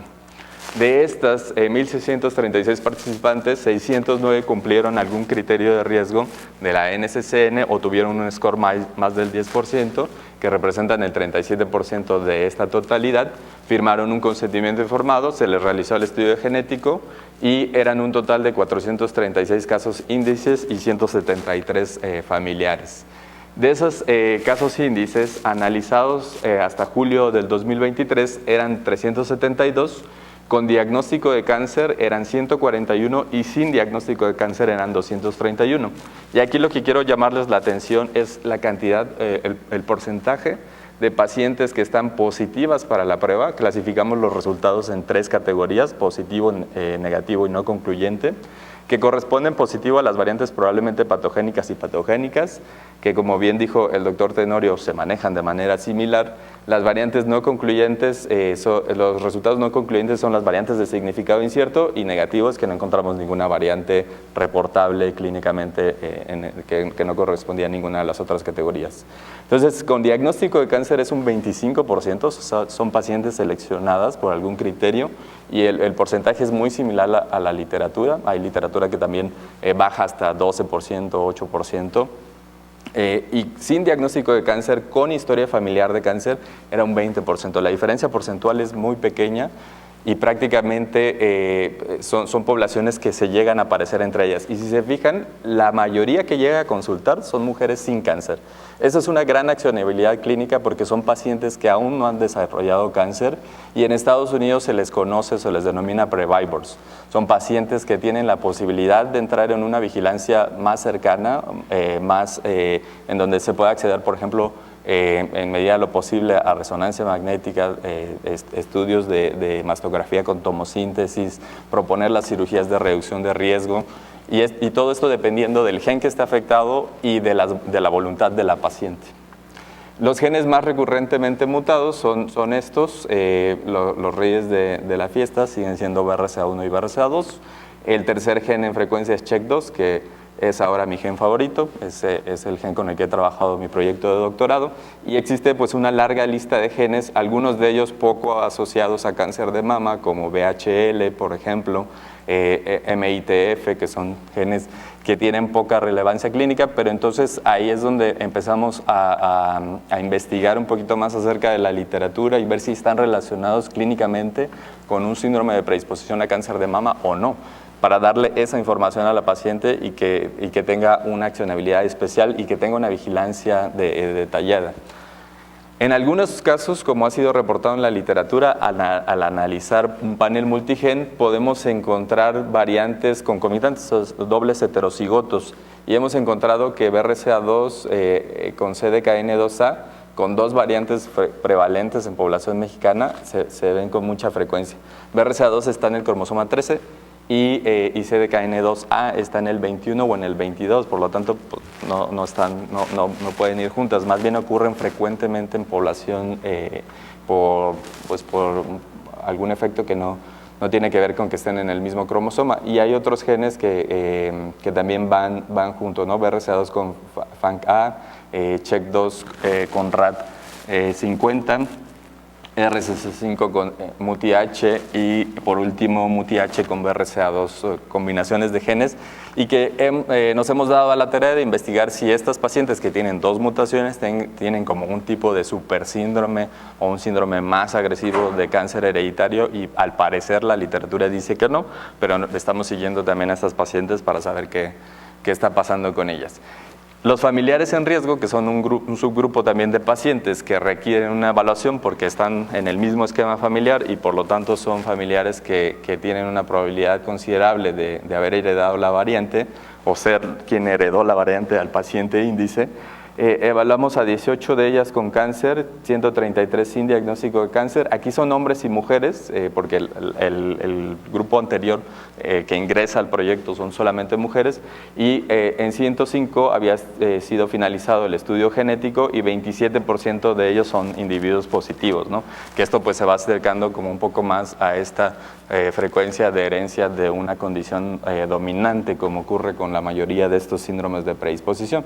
Y en ellas pues se ofrecen medidas de vigilancia personalizadas, encaminadas a la detección temprana, la prevención, cambios en el estilo de vida, y estas medidas pues se espera que tengan algún impacto individual, ¿no?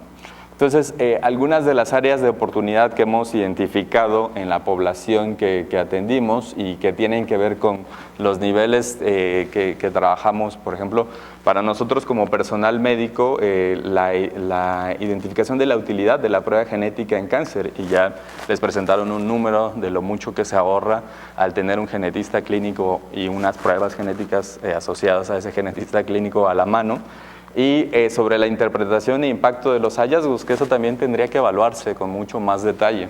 A la población también hay necesidad de educarlos sobre los factores ambientales, sobre los factores genéticos y hereditarios y el estilo de vida que impactan en este riesgo, ¿no? Eso lo sabemos con certeza, lo repetimos en todas las clases de pregrado, posgrado, pero es complejo llevarlo a la práctica clínica diaria realmente. Entonces, la necesidad de acciones que tenemos es enfatizar esta importancia de la prevención en aquellas personas que toman decisiones en cuanto a salud pública, crear condiciones para seguimiento y vigilancia de los portadores sanos, crear grupos de apoyo para pacientes y familiares portadores de mutaciones y garantizar que no haya discriminación sobre estos motivos de la información genética. Muchos pacientes nos preguntan qué pasa con mi seguro, ustedes le van a dar el resultado a ellos, qué pasa con mi atención en el IMSS, me van a decir que no puedo llegar o que no me pueden atender. Todos esos escenarios de preguntas existen y para algunos hay respuestas concretas y para otros hay preguntas que aún no tenemos pues la información adecuada para decirles este es el camino, esta es la forma. Para muchas instituciones como FUCAM, IMSS, ISSSTE, existen las formas de llegar a los servicios de genética y en algunas de las pacientes pues se logra el cometido de reducir el riesgo modificar los estilos de vida, pero creo que todavía falta bastante por hacer al respecto. Y bueno, ¿quiénes somos EVA? El Laboratorio de Diagnóstico Genómico. Cuando yo llegué por acá, solamente eran estas 4 personas al principio de la lista. Ha ido aumentando considerablemente el número de miembros. También nos apoyamos con la subdirección de bioinformática para la creación de la base de datos. Los médicos que asesoramos y explicamos los resultados a los pacientes, el doctor Ronnie Kersenovich, la doctora Rosa María Álvarez Gómez, que estuvo con nosotros un tiempo, y un servidor. La parte de nutrición encargada con 2 colaboradores, y nutrición y psicología, que estuvo disponible un tiempo y actualmente pues se cambió el esquema de atención y no contamos con ese servicio actualmente, y el apoyo de la Dirección de Investigación, que este proyecto comenzó con la administración pasada del instituto y actualmente pues sigue funcionando y seguimos reclutando pacientes para ello. Y bueno, muchísimas gracias por su atención. Hola, buenas tardes. Bueno, son básicamente 2 preguntas. Una para el doctor Millán. El doctor, entonces el doctor de cirugía plástica. González. González, sí, es que pasan los 3. Sí. Doctor González, cuando llegan las pacientes a la consulta y traen un resultado positivo de BRCA, pero vienen ya con cáncer, traen cáncer, se les hace un estudio porque tienen 35 años, es una de las indicaciones, dijéramos, y ya se les va a hacer una intervención quirúrgica para retirarles la mama, una mastectomía. Pero la paciente quiere en ese momento que en ese acto quirúrgico se le realice la mastectomía por el cáncer, pero se le haga la cirugía de reducción de riesgo de la otra mama. A veces son un poco reacias a querer no hacer lo que la paciente quiere, sino que ella pues tiene cierto miedo, y sabemos que un porcentaje, si no mal recuerdo, un 20% de pacientes a lo largo del tiempo pueden, si tienen un BRCA, pueden tener cáncer del otro lado. Entonces, sí es posible que se les realice el estudio, se les haga la cirugía en el mismo acto quirúrgico, ya sin poner tantas trabas, porque me tocaron muchísimas trabas. La otra paciente que quería que se le hiciera una reducción de riesgo, pero no quería que se le pusiera prótesis. ¿Es frecuente esto? A mí me llamó muchísimo la atención. Las pacientes llegan espontáneamente, las envían de fuera, porque, bueno, tiene usted 2 resultados. Uno en el cual tenemos la mayoría de las pacientes sin antecedentes de cáncer ellas, pero me imagino que con antecedentes familiares, y por eso llegan, porque no creo que lleguen sin nada de nada. Digo, no tendría razón de aceptarlas. Quiero imaginarme que ese es el caso, porque de su casuística son las que más, y las que menos, las que sí tenían el cáncer y además los antecedentes familiares. Entonces, quiero saber cómo llegan, porque pues ya platicaremos, doctor. Yo soy Marta Orozco Quillono, yo vengo del 20 de noviembre, en algún momento platicamos, pero bueno, ya eso ya lo veremos. Pero muy interesante las pláticas, doctor. También felicidades, doctor Millán, muchas felicidades por su plática, y pues ahorita no le tengo una pregunta, pero felicidades. Gracias. Muy bien. En cuanto a la primera pregunta, ¿se puede combinar una cirugía reconstructiva por mastectomía con diagnóstico oncológico y en el mismo momento realizar una cirugía reconstructiva por una reducción de riesgo en el lado sano? O sea, la respuesta es sí. Y hemos tenido ya varias pacientes en FUCAM en que se hace una cirugía oncológica del otro lado y una meramente reductora en el otro lado, y hacemos una reconstrucción bilateral. De hecho, es lo ideal, hacer una reconstrucción bilateral, y así vamos simétricos y vamos realizando la expansión o lo que se vaya a realizar en el mismo momento. Ahora hay que acordarnos que un cirujano plástico no decide un criterio oncológico. La persona que indica el tratamiento quirúrgico oncológico es el oncocirujano. La persona que decide el tratamiento oncológico es el oncólogo. Nosotros decidimos o apoyamos con la reconstrucción. Entonces, una vez que el oncólogo dictamina un tipo de mastectomía, ya sea reductora, ya sea terapéutica, en ese momento nosotros complementamos con la reconstrucción. Pero bueno, la respuesta es sí. Ahora, la otra pregunta era cuando la paciente no desea implantes, tenemos las demás herramientas. Una paciente que no tiene implantes y que tiene una mama pequeñita, podemos tomar dorsal solito. Un músculo dorsal nos aporta entre 50 o 150 gramos de tejido. Una paciente que no quiere tocar la espalda y tenemos disponibilidad de un microscopio o lo que sea, pues le ofreces un DIEP, un colgajo TRAM. No está casada la reconstrucción con el implante, solamente es una herramienta. Y hay pacientes que han ido a reducción y no quieren nada de reconstrucción y pues se quedan con su secuela de mastectomía.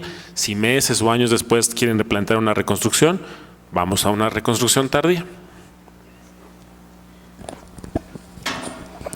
Un saludo, doctora Orozco. Sí, qué lástima que no fue clara la parte, la distinción entre pacientes con diagnóstico de cáncer y sin diagnóstico de cáncer es porque el proyecto es abierto a población general, porque identificamos que muchas pacientes que ellas mismas localizaban que tenían antecedentes familiares, pero ya ninguno de los familiares estaba disponible o quizá no tenían una historia familiar, venían a consultar y a saber si se podían hacer la prueba genética. Y eso yo creo que está en la mente de casi todas las mujeres que quieren conocer su riesgo. El problema es que pues no es lo mismo un escenario de medicina privada, por ejemplo, donde la mayoría de las veces uno va a indicar la prueba, porque pues es una prueba de sangre, de poco invasividad, etcétera. Y además el paciente ya llegó consultando y si no se la hacemos nosotros va a ir a hacérsela con alguien más, probablemente. Ese es un escenario donde pues la prueba genética pues es informativa. El escenario donde llega la paciente con muchos antecedentes familiares son todas esas pacientes que vimos que no tenían diagnóstico, pero que sí tenían muchos antecedentes y probablemente por el acceso a la prueba genética no lo habían podido evaluar y ese número refleja toda esa cantidad de pacientes que superpasa mucho el 2% poblacional o 3%, casi 4% para BRCA1 y BRCA2 en la población general. Entonces sí, eran dos escenarios. Y sí nos ha llegado pacientes que tienen una abuela con cáncer cervicuterino a los 80 años y vienen aterradas por el diagnóstico de cáncer. Es comprensible, se les explica la patogénesis de esas enfermedades y la agregación familiar, se les calcula el riesgo para cáncer de mama y ovario y se les platican las medidas de vigilancia para un riesgo cuasi poblacional o poblacional. Y entonces se llevan unas medidas de vigilancia y también para vacunación para sus hijas, etcétera. O sea, las medidas de reducción de riesgo que se conocen, por ejemplo. ¿Alguien más? Por favor, adelante.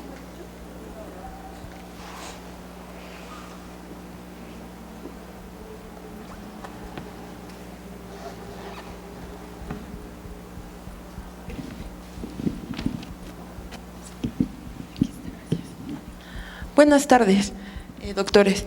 Yo tengo dos preguntas. Una es para el doctor Hugo Millán, la primera, y es en cuanto a la inmunoterapia que nos comentó. Me gustaría saber si ahí en el FUCAN ya estandarizaron algún tipo de tratamiento, ahora sí que con algún anticuerpo monoclonal o algún medicamento que estén utilizando, o si todas las pacientes entran solamente a un protocolo, pues ahora sí, no estandarizado, ¿no? De lo que les vaya como llegando en cuanto a investigación. Y si es así, ¿qué medicamento es el que se está utilizando con mayor frecuencia? Sí, de hecho el pembrolizumab ya está aprobado aquí en México y en casi todo el mundo para el uso en pacientes, sobre todo con cáncer de mama triple negativo, ¿no? Sí lo ofrecemos de entrada, o sea, sí es algo estandarizado, sí lo ofrecemos a todas las pacientes que tienen un cáncer triple negativo, que es donde está aprobado. El problema, y eso lo tiene casi, yo creo que todo el mundo, es el acceso y el precio, ¿no? Los precios es un tema, se sale un poquito del objetivo de aquí, pero es costoso, ¿no? O sea, por darte un ejemplo, si quisiéramos combinar la quimioterapia con el pembrolizumab, cada ámpula de pembrolizumab está por ahí de unos 60,000 pesos más o menos, ¿no? Y por aplicación requieres de 2, ¿no? Entonces se vuelven precios difíciles, que incluso pacientes con seguro de gastos médicos, el seguro te dice que, oye, pero se va a quedar a medias porque se le va a acabar el seguro, ¿no? Las pacientes que realmente lo tienen, o que tienen acceso a todo el tratamiento, lo están recibiendo generalmente en algún tipo de institución, ¿no? Pero el pembrolizumab ya se usa, ya es un estándar, pues, de tratamiento, es lo que todas las mujeres deberían de recibir. El tema aquí se vuelve más de acceso y en cuestión de precios, ¿no? Y la otra posibilidad también que tú mencionas es cierto. Nosotros en FUCAM participamos en muchos ensayos clínicos de diferentes farmacéuticas y en muchos de ellos usamos quimioterapias nuevas en combinación con inmunoterapia, ¿no? La inmunoterapia es una herramienta muy poderosa que tenemos hoy en día para combatir el cáncer de mama. El problema es el acceso y los precios, ¿no? Que incluso con seguro se vuelve algo impagable, ¿no? Gracias. La otra pregunta es para el doctor Luis Flores. Es en cuanto al programa EVA. Usted mencionó que en su tabla venía que 20% de las pacientes que no tenían cáncer tenían estas mutaciones. Mi pregunta es, ¿el programa EVA cómo hace esa vigilancia? O sea, ¿a cuánto tiempo la hace? ¿Si la envían con el oncólogo? Y si estos datos se registran en alguna base de datos para que todos los investigadores médicos tengamos como acceso a esa información de esta población, que pues ahora sí que mexicana, ¿no? Claro. Voy a comenzar con la parte de que sí, cuando se diseñó el proyecto, pues se identificó que se iba a trasladarle una bomba de tiempo en la mano a las pacientes que tenían un resultado positivo. La experiencia que teníamos antes era en mi trabajo de la maestría, donde muchas de las pacientes eran de instituciones que ya tenían pues cierto conocimiento acerca de cómo hacer las cirugías tenían conocimiento, por supuesto, de las cirugías de reducción de riesgo y la vigilancia.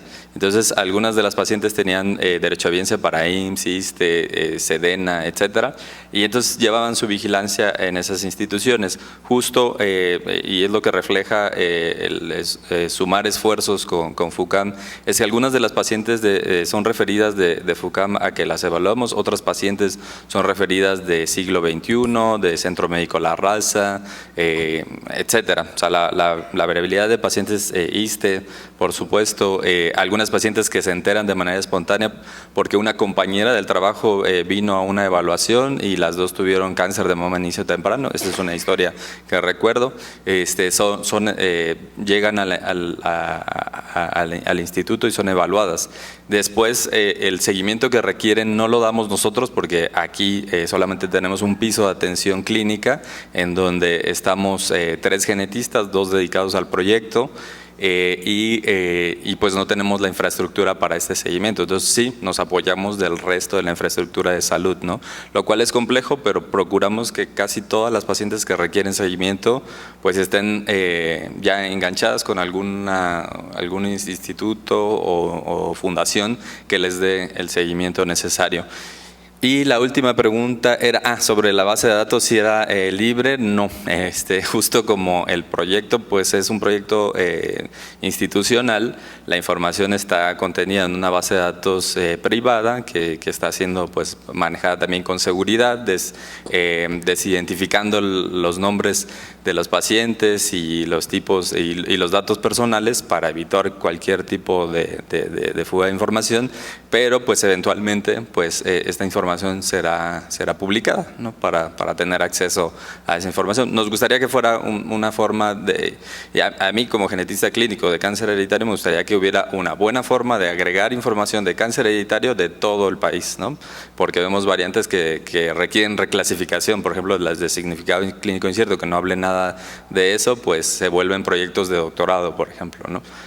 Y por la agregación de información clínica y epidemiológica hay buenos resultados, ¿no? Al respecto.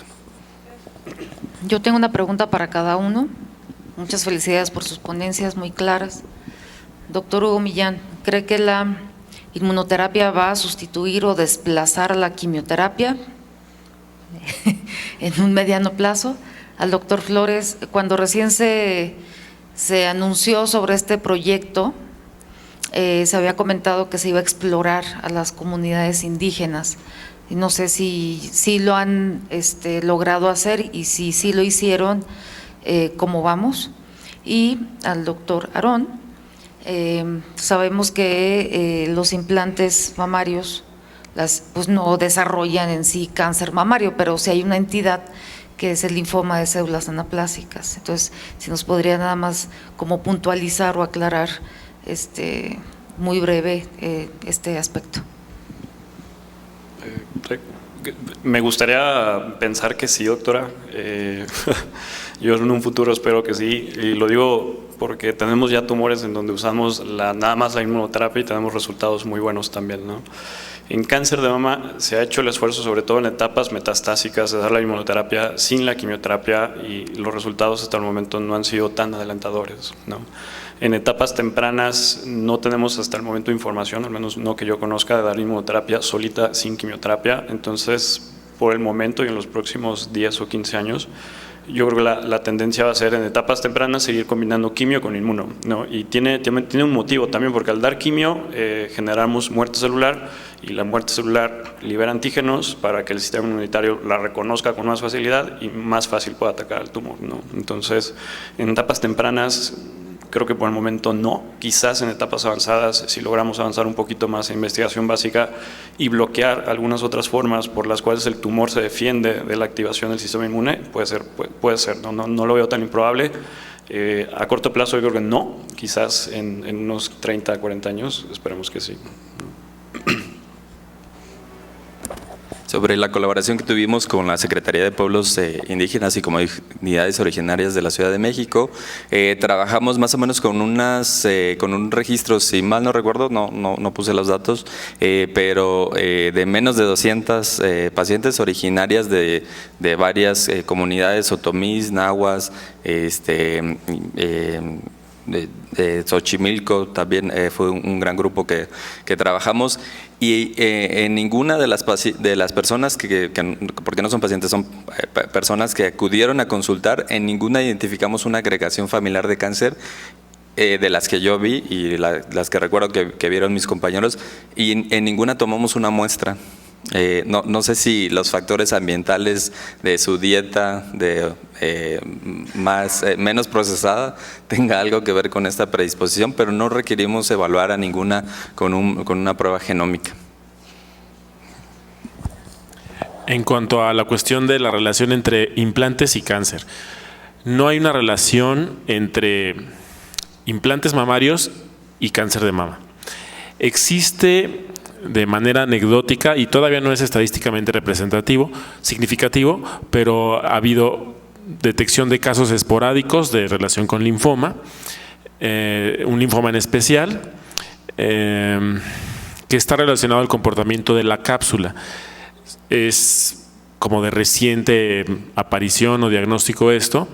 Se cree que mejoras en las características de la cobertura de la superficie del implante van a reducir esto, y es lo que los fabricantes están trabajando, porque los que se están detectando actualmente, que repito son anecdóticos, son de implantes que se colocaron hace más de 15, 20 años. Entonces están variando las cuestiones de fabricación, y pues ahí lo único que nos queda es la vigilancia por parte de un cirujano plástico cuando los implantes son colocados. Debe ser de manera ideal anual, y más en las pacientes que tienen implantes de más de 10 años de colocación, y seguir registrando los datos para corroborar esta relación. Adelante, por favor. Gracias. Bueno, muchas felicidades a todos por la plática de cada uno, está muy interesante. Tengo una pregunta para el doctor González. Bueno, no una, son tres. En la reconstrucción tardía, ¿hasta cuántos años puede una paciente esperar a tener una reconstrucción? Yo soy paciente de mastectomía radical y el médico me dijo que mínimo 2 años. Pero pues había visto videos e información de la reconstrucción y la verdad me dio miedo y dije, mejor me quedo así. Ahorita con toda la información que nos dio, pues veo que va avanzando, ¿no? Cada vez va avanzando y mi pregunta es, ¿hasta cuántos años yo me podría esperar y decidir si la quiero o no la quiero? La otra pregunta es, en el caso del colgajo del vientre, cuando hay estrías o la piel ya está como colgada, ¿qué tan factible es utilizar esa piel? Y la otra es si FUCAM tiene donaciones de reconstrucción mamaria. Hola. En ¿cuántos años? No hay límite de años, hay límite de las comorbilidades. No es lo mismo ahorita que estás joven, sana, a una paciente de 70, 75 años que tiene afección cardíaca, pulmonar. Entonces, no es tanto por la reconstrucción, sino por la presencia de comorbilidades, ¿no? Todos vamos a envejecer y esto pues complica cualquier cirugía.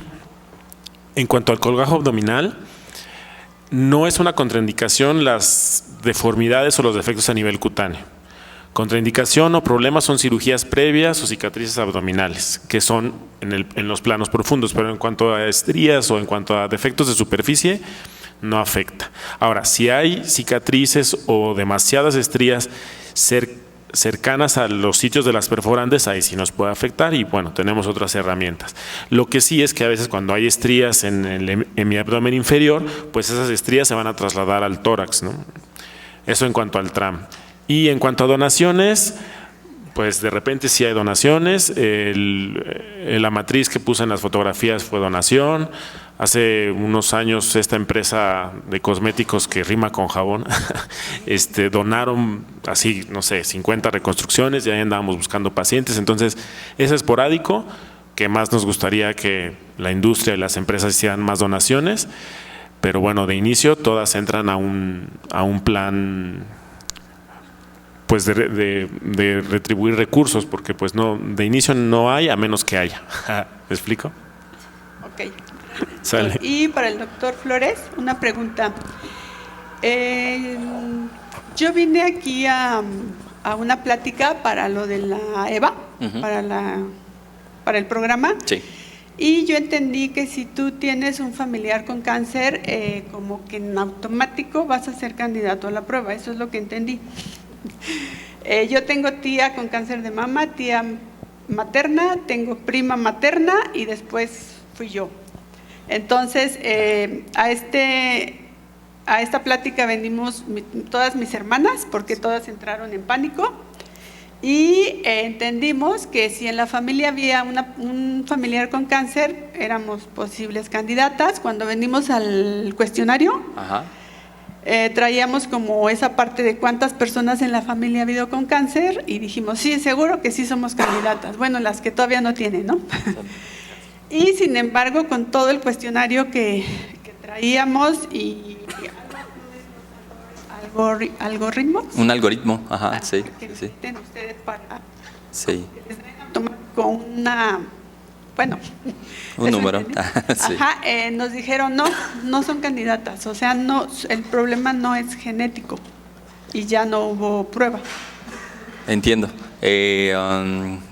Creo que, bueno, tuvo que haber tenido que ver con la evaluación y ese porcentaje. Lo que yo te propondría es vernos de nuevo, si quieres reevaluamos la historia de la familia, porque pues tienes agregación familiar de cáncer y ese es un criterio bien importante. A veces el algoritmo da un porcentaje con el que no estamos de acuerdo y elegimos hacer la prueba por otra razón. No me gustaría como exhibir tu historia familiar aquí con todos, sino más bien te propongo que lo revisemos. Por ahí en la primera fila de las líneas de arriba está bien ahí, que acaba de levantar la mano para que si quieres te dé una cita y te vemos por acá, ¿de acuerdo? Y la última es una retroalimentación para el instituto, que creo que son pláticas muy interesantes, muy importantes. Creo que falta difusión, porque yo creo que FUCAM tiene muchísimos pacientes como para invitarlos a que se acerquen a estas pláticas. Porque pues yo he aprendido que se me quedó muy grabado algo que dijeron, que un paciente bien informado es un paciente empoderado. A veces solo nos vamos con lo que el doctor nos dice, que no entendimos nada, y pues ahí solamente decimos, pues es que creo que tengo el cáncer no sé qué, pero me van a dar unas vacunas y luego quién sabe qué, y creo que me van a operar. Entonces yo creo que estas pláticas nos van a dar un panorama pues más amplio, ¿no? Nos van a empoderar. Entonces creo que sí le hace falta más difusión al evento. Y bueno, muchas gracias y muchas felicidades por la información que hoy me llevo. Nada más para aclarar un poquitín, el evento se está, ahora sí voy a defendernos, ¿no? A los organizadores. Desde hace ya unos meses se planeó el simposio, se hizo difusión por parte de redes sociales, por parte de INMEGEN, por parte de FUCAM, lo pueden encontrar en las redes sociales, en la página de FUCAM.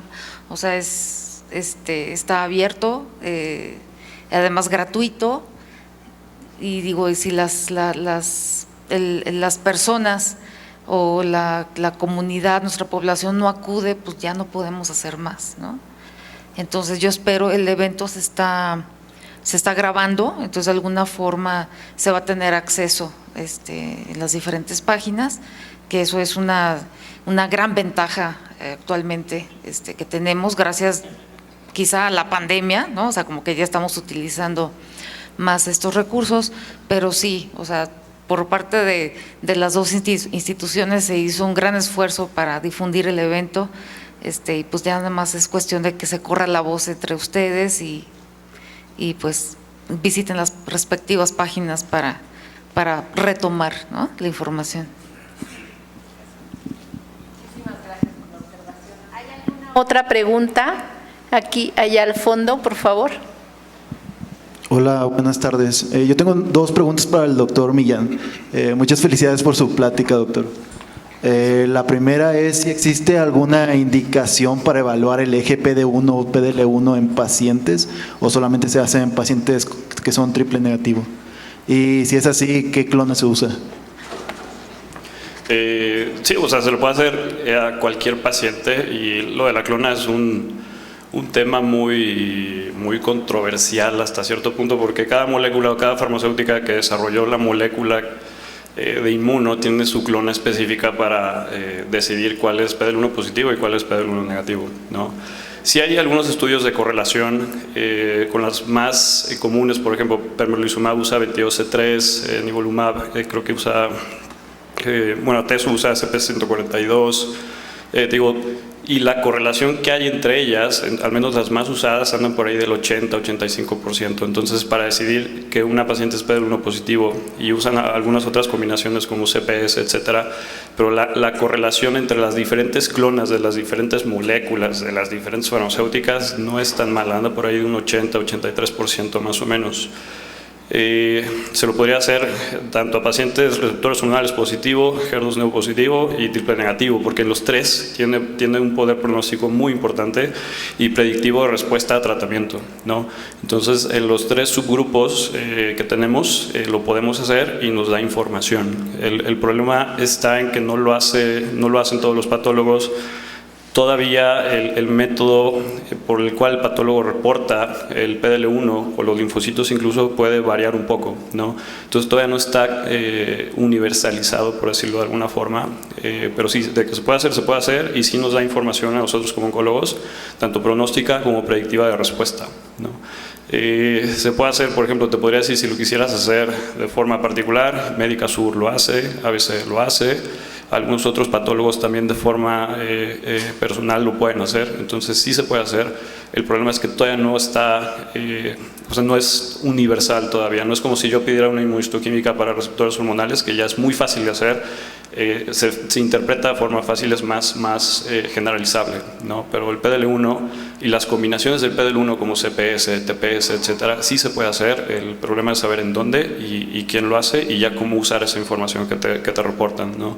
Y en general te digo, las clonas No son intercambiables, pero la correlación que hay entre ellas no es mala, anda por ahí de un 80-83% más o menos, ¿no? Otra pregunta.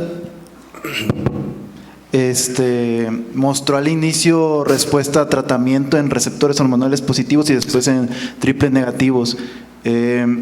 ¿Usted en su experiencia ha visto si en la literatura hay estudios en donde evalúen en pacientes estratificados con las nuevas clasificaciones emergentes de HER2, como HER2 low o HER2 ultra low? En HER2 low y ultra low, combinaciones con inmuno en etapas tempranas, todavía no. Lo que se está usando, por ejemplo, ya son medicamentos conjugados, por ejemplo, el famosísimo Deruxtecan, que está dando resultados muy buenos porque es un medicamento que está diseñado para reconocer el HER y atacar específicamente ese receptor, ¿no?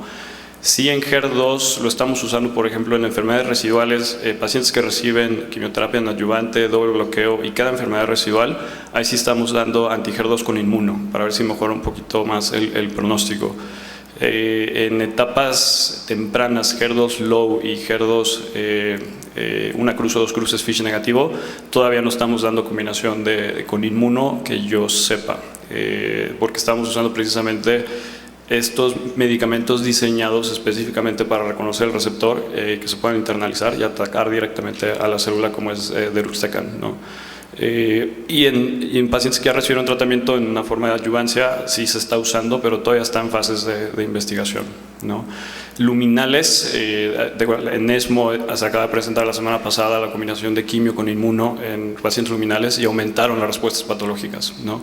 Que es algo, pues yo creo que muy importante, porque una paciente luminal, que es la mayoría de los cánceres que vemos, les damos quimio y las respuestas son muy bajas, ¿no? Incluso con hormonoterapia las respuestas son bajas y la inmuno parece ser que está ayudando un poquito a que las respuestas sean mayores, ¿no? En HER2, te digo, en etapas de adyuvancia están ya en etapas de investigación y triples negativos, no queda ninguna duda que no dar inmuno es no dar el estándar al día de hoy, ¿no? El problema sigue siendo el acceso y los costos del medicamento. Muchas gracias. ¿Alguien más quiere? Al fondo. Hola, buenas tardes. Mi pregunta va dirigida para el doctor González. En esta intención de sumar esfuerzos para la atención de las pacientes, ¿existe actualmente en el FUCAM algún programa al que podamos enviar a aquellas pacientes que son previvors o que tienen este antecedente de que son portadoras de alguna variante patogénica en estos genes de susceptibilidad para sus cirugías reductoras de riesgo y posteriormente reconstructivas? Hola, pues la consulta de FUCAM está abierta. Por medio de redes sociales se puede ver cuál es la forma de acceso, e incluso hay pacientes que van directamente, bueno, hay unos pasos ahí para que se les dé la atención, pero la consulta se reciben pacientes directo a cirugía plástica o pacientes que pasan a gineco y luego me las refieren, o pacientes que me refiere a oncología, pero la consulta por medio de las redes sociales de FUCAM se puede recibir a las pacientes y canalizarlas a la atención, y en el caso de que sea para cirugía plástica se reciben también. Perfecto, entonces también son para pacientes sanas, incluso sin antecedentes de cáncer. Sí, incluso pacientes con cuestiones no oncológicas y complicaciones por implantes o complicaciones estéticas también se reciben. Muchas gracias. Gracias. Adelante, por favor. Hola, buenas tardes. Una pregunta para el doctor Flores. Y Eva, ¿es gratuito o tiene algún costo? Sí, el programa EVA es completamente gratuito, desde la plática informativa, el registro, la consulta de genética, la parte de nutrición y psicología ya no la tenemos, pero también era gratuita. Pero sí, no les cuesta nada a los pacientes, y también el estudio de familiares también es gratuito. Entonces, sí, es completamente gratuito. Gracias. Sí, ¿de qué? No veo ninguna otra mano levantada. Así que damos por terminada esta sesión. Agradecemos enormemente las excelentes ponencias, hemos aprendido mucho. Muchas gracias, doctores, por compartir sus conocimientos con nosotros. Un aplauso para ellos, por favor.